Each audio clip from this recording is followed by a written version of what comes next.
남편이 날 산속에 버렸을 때 저는 휠체어에서 일어났습니다. 6개월 동안 하반신 마비와 치매 환자 연기를 하며 모든 걸 녹음했거든요. 30년을 함께한 남편의 배신, 그리고 제가 준비한 완벽한 복수 이야기를 들려드리겠습니다. 제 이름은 박선영, 올해 62세입니다. 실제 사연을 바탕으로 재구성한 이 이야기를 여러분께 전합니다. 2년 전 겨울이었습니다. 빙판길에서 미끄러져 넘어진 순간 제 인생이 완전히 바뀌었습니다. 척추를 다쳐 병원에 실려갔고 의사 선생님은 심각한 표정으로 말씀하셨죠. 하반신 마비 가능성이 크다고요. 그 순간 남편 김태수의 눈빛이 달라지는 걸 느꼈습니다. 걱정보다는 부담스러운 눈빛이었어요. 재활 치료를 받으며 집으로 돌아왔습니다. 휠체어 생활이 시작됐죠.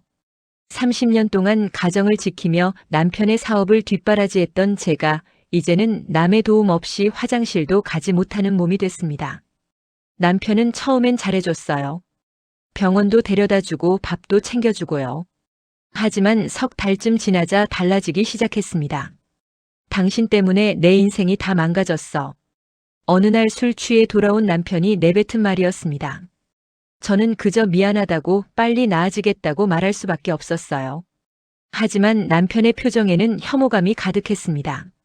30년을 함께 살아온 아내를 보는 눈빛이 아니었어요. 6개월이 지났을 때였습니다. 어느 날 밤 잠에서 깼는데 발가락에 이상한 감각이 느껴졌어요.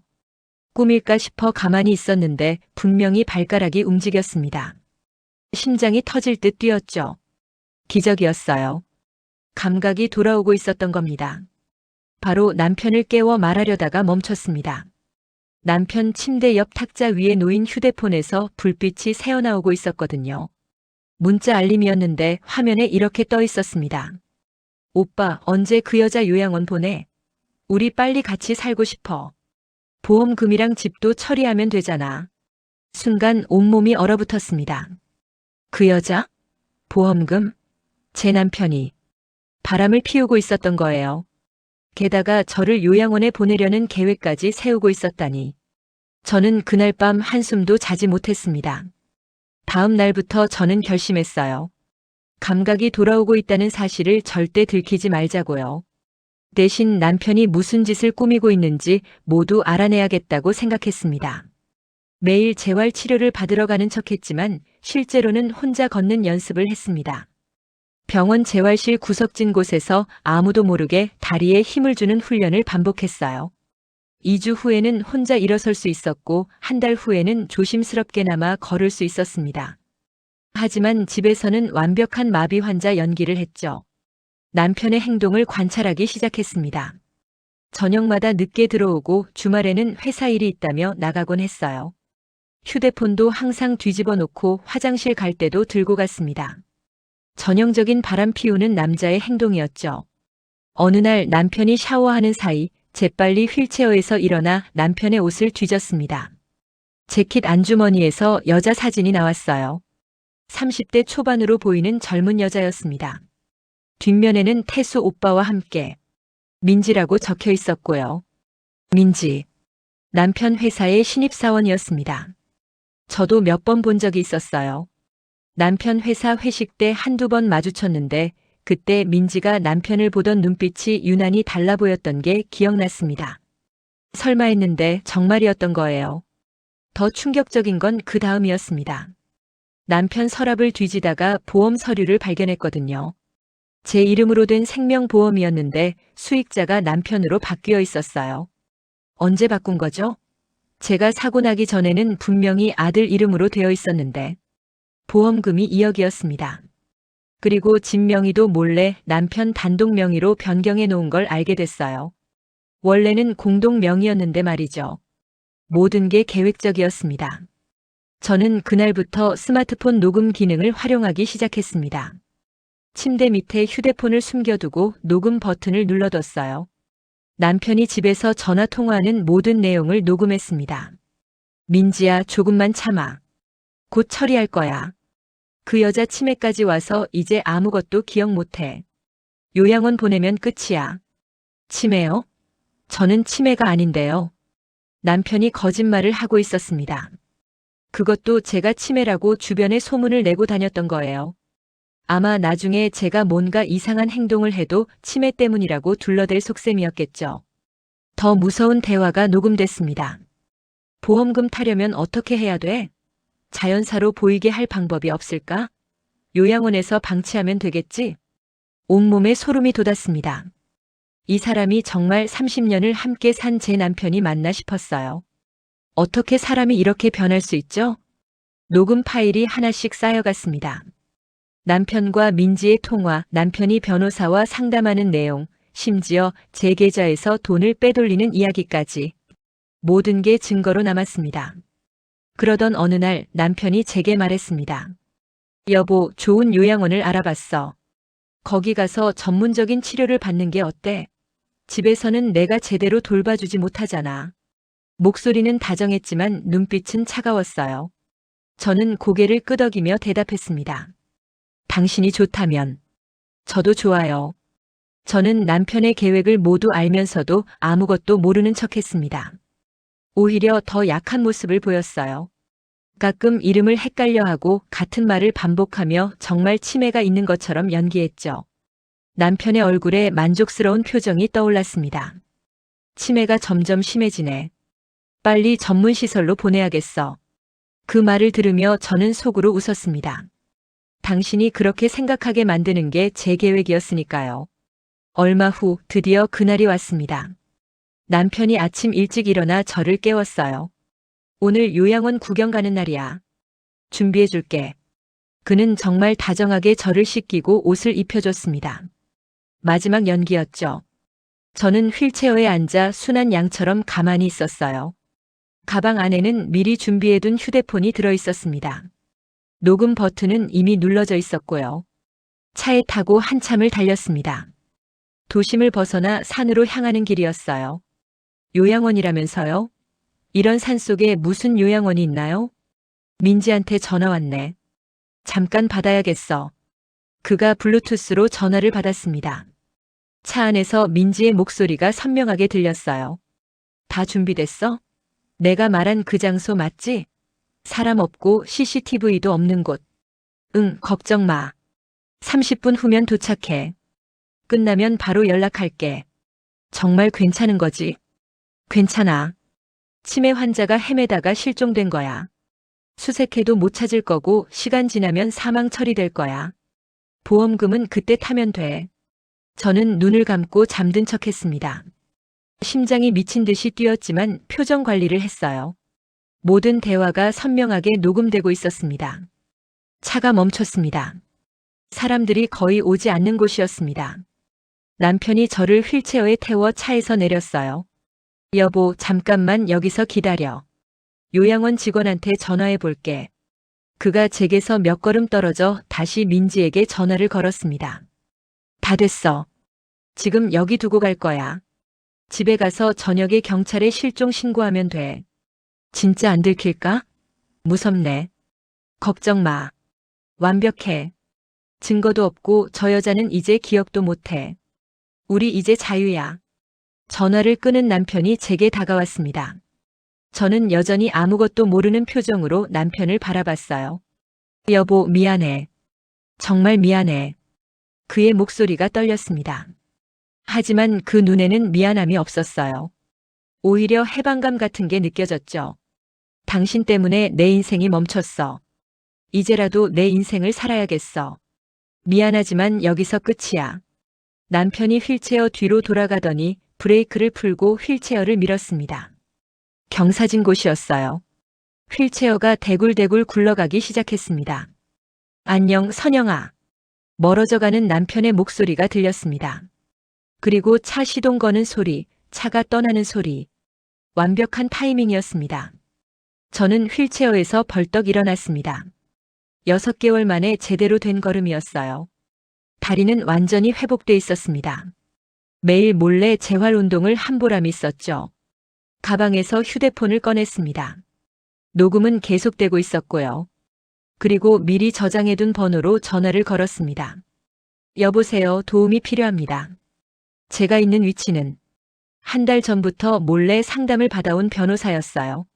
모든 상황을 설명했고 그분도 계획을 알고 있었습니다. 경찰과 함께 대기하고 있다가 제 전화를 받는 대로 출동하기로 한 거였죠. 위치 파악했습니다. 10분 안에 도착하겠습니다. 증거물은 안전하게 보관하세요. 저는 휠체어를 다시 바로 세우고 앉았습니다. 가방에서 작은 캠코더도 꺼냈어요. 이것도 미리 준비해 둔 겁니다. 남편이 저를 버리는 순간, 그리고 휠체어에서 일어나는 제 모습까지 모두 영상으로 남겼습니다. 10분쯤 지났을까요? 산 아래에서 사이렌 소리가 들렸습니다. 경찰차와 박민수 변호사의 차가 올라오고 있었어요. 박선영 씨, 괜찮으십니까? 경찰관이 헐레벌떡 뛰어왔습니다. 저는 고개를 끄덕였어요. 네, 괜찮습니다. 모든 증거 여기 있습니다. 휴대폰과 캠코더를 건넸습니다. 박민수 변호사가 확인하더니 고개를 끄덕였어요. 완벽합니다. 이 정도면 유기죄, 살인미수, 보험사기 기도 모든 게 성립됩니다. 경찰이 저를 차에 태워 산을 내려갔습니다. 병원 검진을 받으라고 했지만 저는 괜찮다고 했어요. 대신 집으로 가자고 했습니다. 남편에게 깜짝 선물을 줘야 했거든요. 집에 도착했을 때는 저녁 7시쯤이었습니다. 거실에 불이 켜져 있었어요. 현관문을 열고 들어가니 남편과 민지가 샴페인을 마시며 웃고 있었습니다. 드디어 자유야. 이제 우리 마음대로 살 수 있어. 민지가 그의 팔에 매달려 웃고 있었죠. 그 순간 제가 문을 열고 들어갔습니다. 자유요? 아직 일러요. 샴페인 잔이 바닥에 떨어지며 깨지는 소리가 났습니다. 그와 민지의 얼굴이 하얗게 질렸어요. 선영아? 어떻게 살아서 돌아왔냐고요? 당신이 버린 아내가 다시 돌아왔네요, 여보. 저는 천천히 걸어 들어갔습니다. 휠체어 없이요. 남편의 입이 떡 벌어졌어요. 당신, 걸을 수 있었어? 6개월 전부터요. 놀랍죠? 당신이 민지 씨와 바람 피우고 저를 죽이려는 계획 세우는 거 다 알고 있었어요. 그녀가 남편 뒤에 숨었습니다. 남편은 말을 더듬었어요. 무슨 소리야? 내가 언제? 증거요? 여기 다 있어요. 저는 휴대폰을 꺼내 녹음 파일을 재생했습니다. 그와 민지의 대화, 저를 버리는 순간의 녹음, 모든 게 선명하게 들렸어요. 그리고 이것도 있죠. 캠코더 영상도 보여줬습니다. 남편이 휠체어를 밀어 저를 버리는 장면, 제가 휠체어에서 일어나는 장면까지. 이게 유기죄, 살인미수, 보험사기 기도, 간통죄는 폐지됐지만 불법 행위로 인한 손해배상 청구는 가능하죠. 박민수 변호사님이 그러시더라고요. 그 순간 현관문이 열리며 경찰관 2명이 들어왔습니다. 김태수 씨 유기죄 및 살인미수 혐의로 긴급 체포합니다. 묵비권을 행사할 수 있으며 수갑이 채워졌습니다. 민지도 공범으로 체포됐어요. 두 사람은 끌려나가면서도 믿을 수 없다는 표정이었습니다. 선영아, 30년을 함께 살았잖아. 제발. 30년이요? 당신이 먼저 그 30년을 버렸잖아요. 경찰차가 떠나고 집에 혼자 남았습니다. 30년을 함께 살았던 흔적들이 가득한 집이었어요. 거실 벽에 걸린 가족 사진들, 함께 여행 다니며 찍었던 사진들. 하지만 이제 그 모든 게 거짓처럼 느껴졌습니다. 그날 밤 저는 한숨도 자지 못했어요. 울지도 않았습니다. 그냥 멍하니 앉아서 지난 30년을 돌아봤죠. 다음 날부터 정신없이 바쁜 시간이 시작됐습니다. 경찰 조사, 검찰 조사, 변호사와의 미팅. 남편이 빼돌린 재산을 되찾기 위한 법적 절차도 진행했어요. 재판이 시작됐습니다. 남편과 민지는 끝까지 발뺌하려 했지만 증거가 너무 명확했어요. 녹음 파일, 영상, 그리고 제 증언까지. 법정에서 남편을 다시 봤을 때 그는 많이 초췌해져 있었어요. 하지만 저는 동정심이 들지 않았습니다. 피고인 김태수, 마지막으로 할 말 있습니까? 판사님이 물었습니다. 남편이 저를 보며 입을 열었어요. 선영아, 미안해. 내가 미쳤었어. 제발 용서해줘. 용서요? 당신이 저를 산속에 버릴 때는 용서를 구하지 않았잖아요. 30년을 함께 산 아내를 죽이려 할 때는 미안하다는 말 한마디 없었잖아요. 남편은 고개를 떨구었습니다. 판결이 나왔습니다. 남편은 징역 7년, 민지는 징역 3년. 그리고 제게 빼돌린 재산 전액과 위자료 3억을 배상하라는 판결이었어요. 법정을 나오는데 아들 준호가 기다리고 있었습니다. 엄마, 괜찮아? 응, 괜찮아. 오히려 홀가분해. 엄마 6개월 동안 혼자서 다 계획하고. 힘들었지? 힘들었지. 하지만 포기할 수 없었어. 당하고만 살 수는 없잖아. 집으로 돌아왔지만 그곳에서 계속 살 수는 없었어요. 집을 팔고 작은 아파트로 이사했습니다. 새로운 삶을 시작하기로 했어요. 재산을 정리하고 동네에 작은 식당을 열었습니다. 선영인의 밥상이라는 이름이었어요. 식당을 준비하는 동안 여러 사람들을 만났습니다. 인테리어 기사님이 물었어요. 사모님, 어떻게 이런 일을 겪고도 다시 시작할 용기가 나세요? 용기가 아니에요. 그냥 살아야 하니까요. 멈춰 있을 수는 없잖아요. 식당을 오픈한 지 석 달이 지났습니다. 손님들이 하나둘씩 늘어났어요. 단골 손님들도 생겼죠. 사장님, 여기 밥은 집밥 같아서 좋아요. 엄마 생각나요. 젊은 직장인 손님이 그렇게 말했을 때 가슴이 뭉클했습니다. 어느 날 식당에 낯선 여성 손님이 들어왔습니다. 40대 중반쯤 돼 보이는 분이었는데 혼자 앉아서 울고 있었어요. 손님, 괜찮으세요? 죄송해요. 그냥 남편한테 배신당해서. 저는 그분 맞은편에 앉았습니다. 저도 그랬어요. 30년을 함께 산 남편한테 버림받았죠. 그날 밤 저는 그 여성 손님과 오랫동안 이야기를 나눴습니다. 어떻게 그렇게 강하게 복수하셨어요? 강해서가 아니에요. 화가 났으니까요. 그리고 당하고만 있을 수 없었으니까요. 그 여성 손님은 박민수 변호사를 소개해달라고 했습니다. 자기도 싸워보겠다고 했어요. 세상에는 저처럼 배신당한 사람들이 정말 많았습니다. 식당을 하면서 여러 사연을 듣게 됐어요. 저는 그분들에게 제 경험을 나눠줬습니다. 포기하지 말라고, 끝까지 싸우라고. 1년이 지났습니다. 남편은 교도소에서 복역 중이고 민지도 마찬가지예요. 저는 단 한 번도 면회를 가지 않았습니다. 식당은 작지만 알짜배기로 자리 잡았습니다. 손님들이 가족처럼 느껴질 때가 많았어요. 사장님, 밥맛이 왜 이렇게 좋아요? 정성이 들어가서 그래요. 받은 만큼 돌려주는 거죠. 62세, 새로운 인생이 시작됐습니다. 늦었다고 생각할 수도 있지만 저는 지금이 제일 행복해요. 누군가의 눈치를 보지 않아도 되고 제가 원하는 대로 살 수 있으니까요. 가끔 생각합니다. 만약 그날 감각이 돌아오지 않았다면 어땠을까? 하지만 저는 기회를 잡았습니다. 그리고 끝까지 싸웠어요. 포기하지 않았던 게 지금의 저를 만들었습니다. 오늘도 식당 문을 엽니다. 단골 할머니가 들어오시네요. 사장님, 오늘은 김치찌개 있어요? 물론이죠. 바로 끓여드릴게요. 냄비에 김치를 볶으며 저는 웃습니다. 이게 제 새로운 삶이에요.